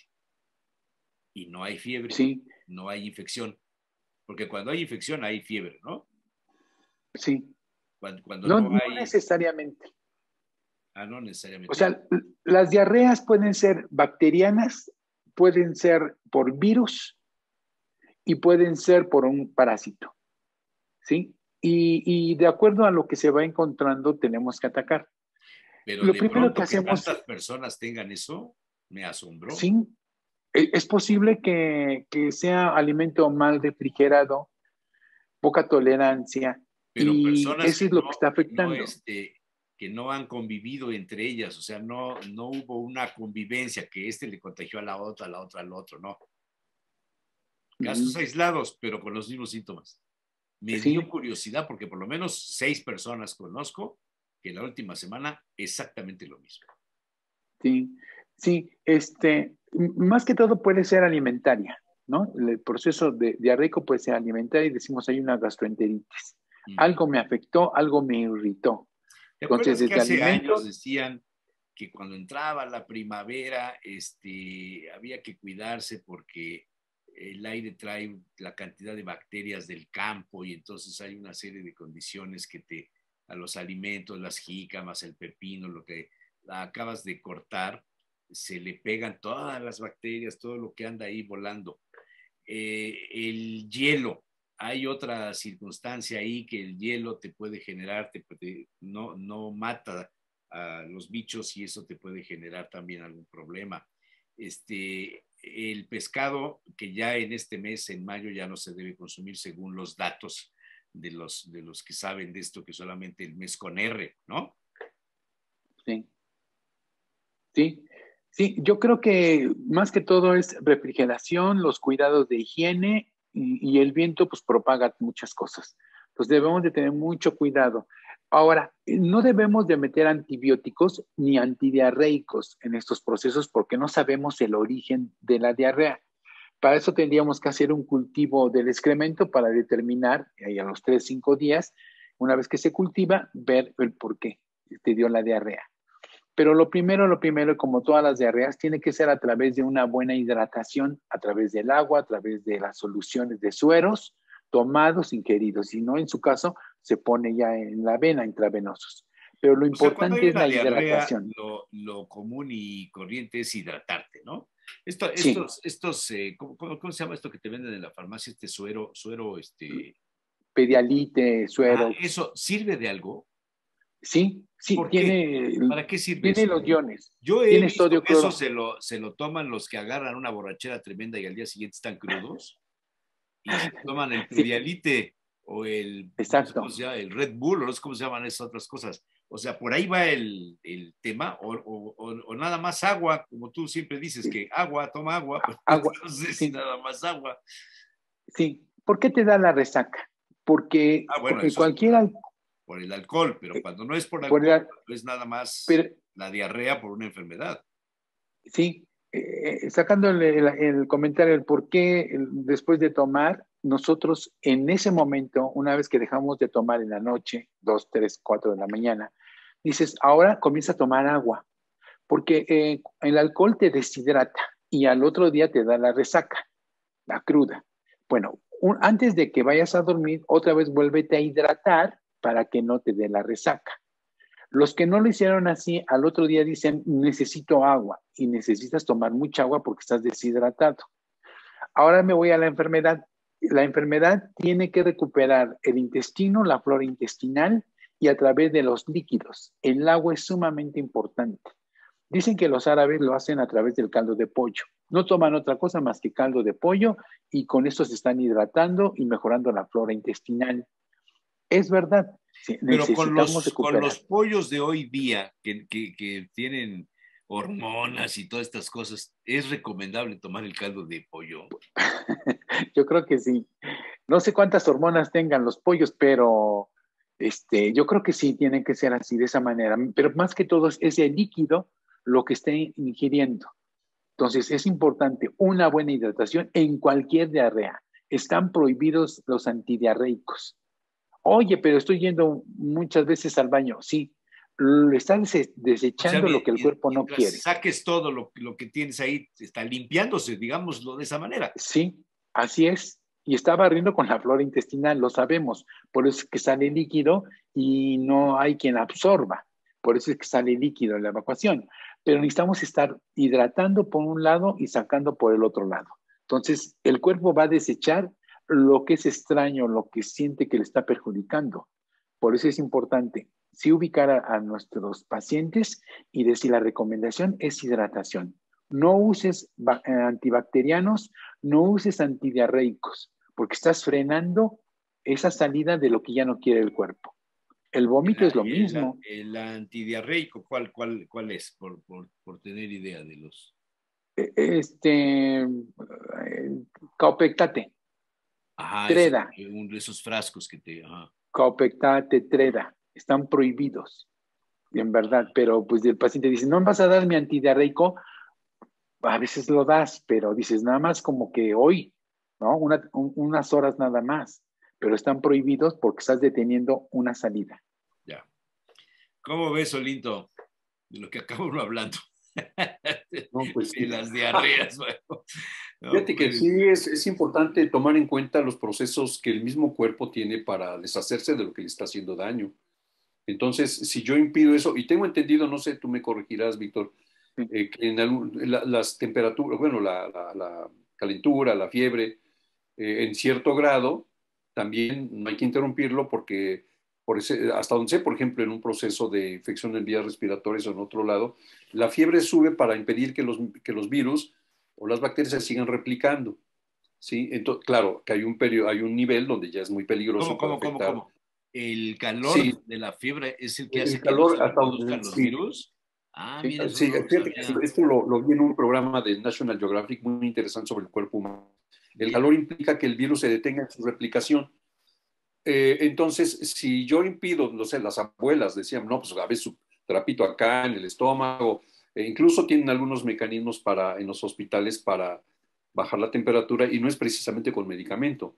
Entonces, eso es para normalizar y permitir que el cuerpo haga la función que tiene de defensa, porque el cuerpo tiene mecanismos maravillosos de defenderse para expulsar con el vómito, con la diarrea, el sudor, la lágrima, lo que sea, pero sobre todo vómito y diarrea y las fiebres. Entonces, si el buen médico clínico, como mi querido Víctor, dice, bueno, no vamos a prescribir antidiarreico porque estamos impidiendo que el cuerpo se deshaga de lo que le está haciendo daño. ¿Sí? Igual el vómito, ¿no? Pero claro que ya una deshidratación severa, pues oye, como dice, por acá está sacando, pero por aquí vamos a meterle pues, electrolitos y todo eso, porque si no, pues la persona puede caer en un estado grave, ¿no? Muy grave. sí. Y te digo de la temperatura también, sin embargo, muy alta la temperatura, pues también puede afectar severamente, ¿no? Sí, claro. Pudiera convulsionar el niño a 39, O sea, 40 esto grados. de las diarreas no puede ser una nueva forma de COVID, que es lo que mucha gente me dijo. No, es que yo creo que es el nuevo COVID. Y la gente No. Te comento algo, les comento algo. Fíjate que después del COVID a nosotros nos quedó muy sensible el estómago. Nosotros Entonces, somos quienes. Lena y yo. Es que Quedamos sensibles del estómago. Y he hablabas como sabido de otras personas que también que quedaron muy sensibles del sistema digestivo. Entonces tenemos que cuidarnos porque cualquier cosita, y otra vez ahí estamos con problemas, pues como los que mencionas, ¿no? Aparte la misma temporada, ahorita es temporada de mucho calor, hay que ser muy cuidadosos porque todo se echa a perder muy rápido. claro, Pues también aumentan los problemas gástricos. claro. Oye, pero ya a nuestra edad también los lácteos ya como que no nos quedan muy bien, Sí, ¿no? ¿no? Que son O sea, irritantes, ¿eso de dónde viene? de la mala digestión, nos volvemos intolerantes a la lactosa. Entonces, todo va modificando, ¿no? Todas las enzimas pancreáticas van modificando y ya no podemos comer determinado alimento, ¿no? Porque decimos, ay, me indigesté. Sí es cierto, o sea, porque va pasando el tiempo y obviamente también juega un papel importante la emoción, ¿no? Si estás con ciertos problemas, dices, pues, Sí, claro. como que me enojé y Claro. tomé demasiada grasa y me gasifiqué y me siento indigesto. Entonces sí hay que tener mucho cuidado. Y efectivamente, Olinto, tienes toda la razón. La fiebre se va a ir a partir de 38 para arriba. Febrícula entre 37,5 es lo máximo que debemos de tener en forma normal. 37,6, ¿35? ¿No son 7, 36? no, 37,5, 37. Ajá. 37 en la mañana, 37,5 en la noche. Eso es lo normal. Voy a tener febrícula cuando ando en 37,8. Fiebre a partir de los 38 grados, 39, 40 grados. La manera de darse cuenta el cuerpo de que algo está pasando es este timbre que es la temperatura y nos dice, hay algo ahí. Clínicamente tú dices, tengo 38 grados, bacteria. Tengo 39 grados, 40, es un virus. Clínicamente. Y comienza a haber esa pérdida de calor porque algo le está afectando. Hay un extraño que es una bacteria, un virus, y está levantando la temperatura. Ustedes se han dado cuenta que cuando el médico dice, esto es bacteria, metes el antibiótico y prende más al niño, más fiebre, y dice, ahora se empeoró mi hijo. Sí, es cierto, porque el antibiótico rompe a la bacteria, las bacterias sueltan la toxina al morir, pero como esos son miles, levanta la temperatura y dices, ahora está peor. No, está matando a la bacteria. Hay que seguirle dando el antibiótico porque se va a disminuir la cantidad de bacteria. Al segundo día, tercer día, ya se controló esas fiebres. Y ya ahora, a pesar de que estás metiendo antibiótico, tu niño ya está en 37 grados, 37 de temperatura o 37,5 de temperatura. A pesar del antibiótico, sí, te das cuenta clínicamente de que están muriendo las bacterias porque ya no le da fiebre. Son parámetros clínicos. Hay algo que está preocupando últimamente y seguramente, obviamente tú sabes mil cosas más que nosotros, pero es la respuesta ante los antibióticos que ya no es la misma que antes. Ya no. Entonces, ¿qué está pasando? ¿Qué está ocurriendo? ¿Qué va a pasar ante padecimientos a los que con el antibiótico respondían bien? Ahora ya no tanto, incluso ya no, algunos ya no están respondiendo. ¿Qué nos espera? ¿Qué panorama nos espera? Claro. Cuando hablamos del cuerpo humano y de las bacterias, hace como 25 años aparecen los antibióticos intracelulares. ¿Cómo? Las bacterias estaban en el tejido y torrente sanguíneo. Y se dieron cuenta los investigadores que las bacterias se metían dentro de las células. Wow. Entonces el antibiótico ya no mataba a nadie porque estas se metieron a las células. Entonces se comienzan a crear y se investiga que ahora hay que hacer antibióticos intracelulares. O sea, son muy abusados ellos y se meten a los tejidos donde dicen, aquí estamos protegidos, replicándonos. Todas esas modificaciones sí existen y es una lucha constante en tu cuerpo. Cuando decimos, por favor, tome su antibiótico 6, 8 días, no me lo termina el segundo día porque eso me va a causar resistencia al antibiótico y la bacteria va a decir, pues medio me atontaron y yo sigo reproduciendo y me dio por eso es que te mandan mínimo antibiótico. 7 días o algo así, ¿no? Así es. Y necesitamos respetar esos esquemas, pero no lo hacemos. Y eso pasó con la penicilina, que decías, al tercer día yo ya estoy bien. Oye, pero te dijo el doctor que 8 días. No, yo ya estoy bien. Ya me y eso bien. Causó resistencias, ¿sí? Wow. Causó resistencias y dices, ya la penicilina ya no sirve. Sigue sirviendo todavía. Y es lo que pasa con los antibióticos, más el cambio que tengan las bacterias y todo lo genético de las bacterias. Por eso es que es una constante lucha, investigación sobre los nuevos medicamentos para poderlos combatir. Y obviamente el reconocimiento de parte de los médicos investigadores para decir, hay estos cambios. Lo de antes fue, pero hoy ha modificado el cuerpo humano y ahora hay que combatirlo de la mejor forma. Si tú me dices, oye, ¿cuánta medicina debemos de tomar? Ojalá y no. Lo menos posible, ¿no? Lo menos posible. Irnos por los medios naturales. Hace rato hablabas, Olinto, de que los medios físicos en los hospitales, así como en la casa, son recomendables. Si un niño tiene fiebre, hay que ponerle sus paños húmedos en la cabeza para que no vaya a convulsionar, o lo meto 20 minutos a agua tibia en la regadera para que como plancha pierda el calor. Eso es lo mejor, no es el medicamento. Que no nos queda de otra. Que te tapaban. Para que sudaras, que te salía la maldad, ¿no? En serio. Pero sí. ¿En serio? Te daba fiebre, dices, te tapaban. Estaba un poco caliente hoy en día mi hijo, lo descubro. Porque lo primero que haces es descubrirlo. Descúbrelo y lo dejas en calzoncitos para que él esté perdiendo el calor que tiene en exceso. Y entonces le pones la medida del termómetro y dices, ya se está recuperando, sin necesidad de medicamento. Entre menos medicamentos, medicina es mejor. Claro, claro. Está bien, está interesante. ¿Qué más? No, pues ya nada más. Nada más. Ya se les acabó Hay que seguirle dando seguimiento a tu primer comentario de la hepatitis infantil porque Sí, todavía no está reconocido en pleno. Está en la OMS estudiando el por qué se está dando eso. Pero eso en toda Europa. y lo de las nuevas vacunas que ya llegan para los jóvenes. Para los niños. Sí. Para lo del COVID. ¿Se vacunaron nuevamente? ¿Se pusieron la cuarta? No, yo no. Sí, la cuarta. Yo sí me la puse y no tuve ningún síntoma de nada. Y sé de hay gente que dijeron que sí, que se sintió mal, que no sé qué. Amigos míos se pusieron re mal, pero mal. ¿Quién? Unos amigos míos, dos amigos míos se pusieron muy mal. Y la hermana de uno de ellos se puso grave. Fíjate. Llevaba una semana muy mal. Parece que ya ¿Tú te la pusiste, Víctor? Sí, nada más, sí me dolió un poco al otro día y me sentí un poco decaído, un poco triste. Pero ya me recuperé y dices, al otro día ya no tenía nada. O sea, sí hubo una pequeña reacción, qué curioso, pero yo prefiero. Yo de las 4 vacunas que me puse no tuve ninguna reacción en ninguna, man. Nada. Pero nada, ni dolor de cabeza, ni dolor en el brazo, ni nada de nada. Y mi velador, un chipote enorme, man. Y luego que le dio escalofrío y a otra persona también que se sentía mal en la tarde. Y yo no. Sí, pero fíjate, Jesús Manuel, que tú eres un personaje que siempre se está vacunando. Vacuna que se presenta, vacuna que te pones, ¿no? La influenza hablo precisamente. Tú tienes muchos años colocándote cada año lo de la influenza. Sí.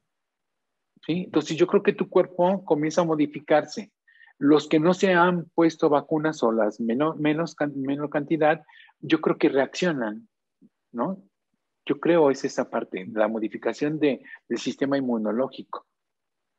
Puede ser, ¿verdad? Que por eso tú te salvaste, hermano. Por eso tú te salvaste. Sí. Definitivamente. Sí. Pero tu sistema está bien conformado. Pues ojalá estás bien protegido. Pues a ver cuántos. Los casos de hepatitis no aumenten.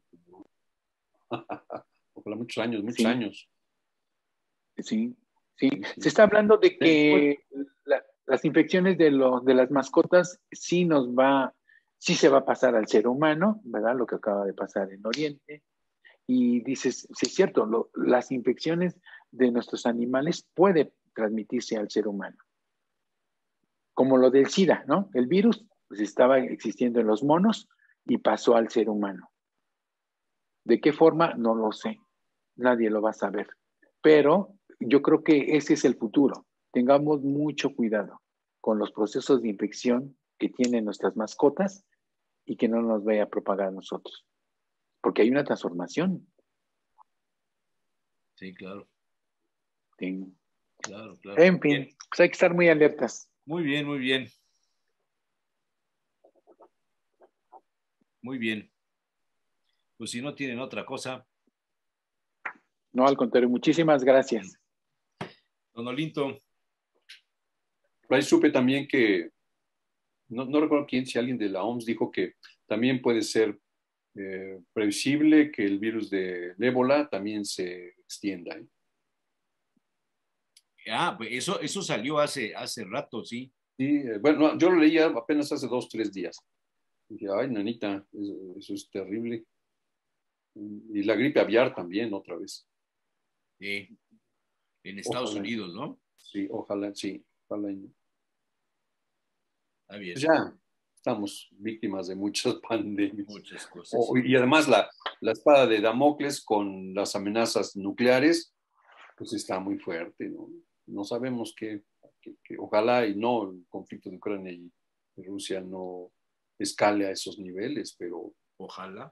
Pues, quién sabe, mientras la OTAN o otros países sigan mandando armas a Ucrania y Rusia siga aquí con sus propias acciones, híjole,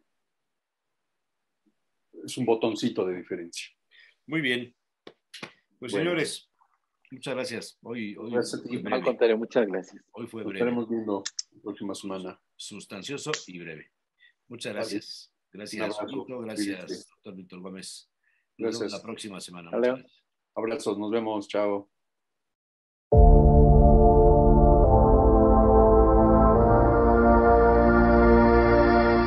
Los periodistas.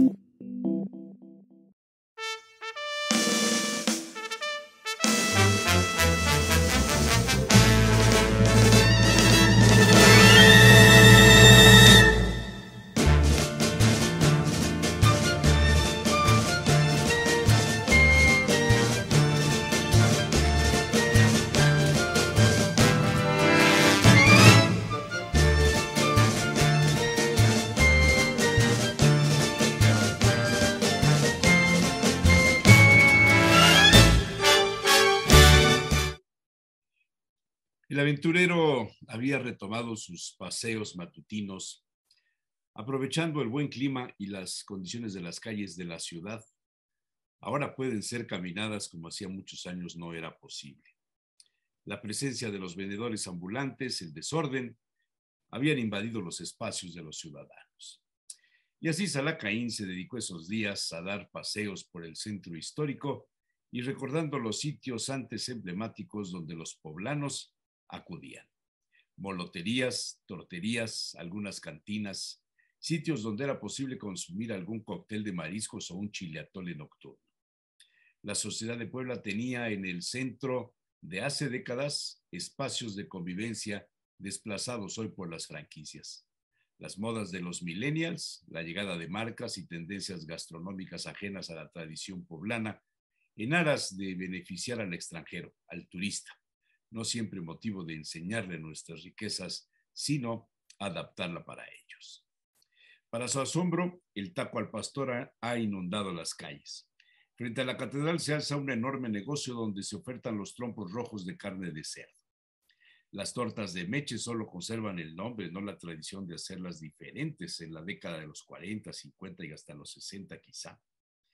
Salah Caín reconsideraba esas modas y la desaparición de los establecimientos tradicionales. Por ejemplo, el Café Aguirre de la 5 de Mayo, convertido hoy en una tienda de ropa, o el Múnich frente a San Agustín, convertido en heladería. Queda, en cambio, el Cazador, con unos 100 años a cuestas. Ya no existen rastros de El Vasco o la Flor de Puebla, el Ritz, luego convertido en el Café del Portal, el Alameda del Portal Hidalgo, desaparecido hace varias décadas, cuando empezó el auge de la llamada Zona Esmeralda. Quizá el sitio más emblemático de los poblanos de antes haya sido el restaurante Royalty, luego convertido en hotel y cuyas puertas cerraron hace unos años para ser remodelado. Salah Caín se paró frente al Royalty. Pasaron por su mente muchas anécdotas, vivencias, el combate de flores posterior al desfile del 5 de mayo, por ejemplo, o la cita para el aperitivo al mediodía o el café después de las 10 de la mañana, donde algunos poblanos acostumbraban sentarse para leer el periódico y echarle un ojo a las alumnas y secretarias de la comercial inglesa, los bancos o las empleadas municipales. El Royalty fue siempre un sitio de referencia. Las mejores chalupas, los guajolotes, la caña de cerveza y a veces el menjul rojo, y por supuesto la presencia de la marimba sábado y domingos. Quienes se sentaban en el Royalty debían ir prevenidos para soportar a veces la atención muy lenta, la presencia de vendedores ambulantes, los aseadores de calzado, los artesanos, etcétera, pero era la mejor pasarela de Puebla. El Royalty cerró, tiene ahora letreros donde se indica su restauración. Algún amigo le había comentado sobre la adquisición del inmueble por parte de un empresario oaxaqueño interesado en conservar la tradición del hotel y el restaurante. Alguna vez Manolo Il Buchelén le había contado en torno a una paella hecha por él mismo algunas anécdotas del espacio. Para muchos se trató de un hotel más en la ciudad, cuyo único mérito era estar en el Portal Hidalgo, pero no fue así, tenía una vocación de siglos. Ubicado en el predio 1242 de la ciudad, el padrón de tiendas y vendajes le menciona como un negocio mestizo de Tomás Macías en el año de 1835. Décadas después, el espacio se convirtió en el café donde se juntaban los poblanos más importantes de la época. El sitio se llamó Jacopelo, principios del siglo XX. Las tertulias eran famosas por gente como Tirso Sánchez Taboada, Agustín Fernández Aguirre, Rafael Lara Grajales, Benjamín del Callejo, Francisco de Velasco y Luis Arrioja, entre otros. En 1925, el Jacopelo cerró sus puertas. Se transformó en el Royalty, dirigido por Guillermo Carrera, quien le traspasó a un individuo de mal carácter apodado Vinagrillo, y a su vez a Manuel Arnáez. Ya para 1942, Manuel Il Col, llegado de Cataluña, se hizo con la propiedad, el edificio, pero siguió rentando la planta baja e hizo un hotel y le puso el mismo nombre, Royalty, en el número 8 del Portal Hidalgo. El hotel fue todo un éxito. Ahí se vistió Manolete en 1947. Ahí trabajó como gente del restaurante Mario Rey de los Churumbeles de España en 1970, y luego se pondría en marcha La Taberna en 1984, un espectáculo de corte flamenco. Toda una tradición frente a sus ojos. El aventurero quiso entrar a ver la remodelación, imposible, pero los rumores mencionan un excelente trabajo.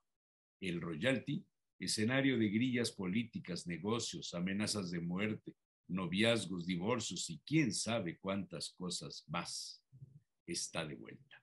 Pero esa es otra historia.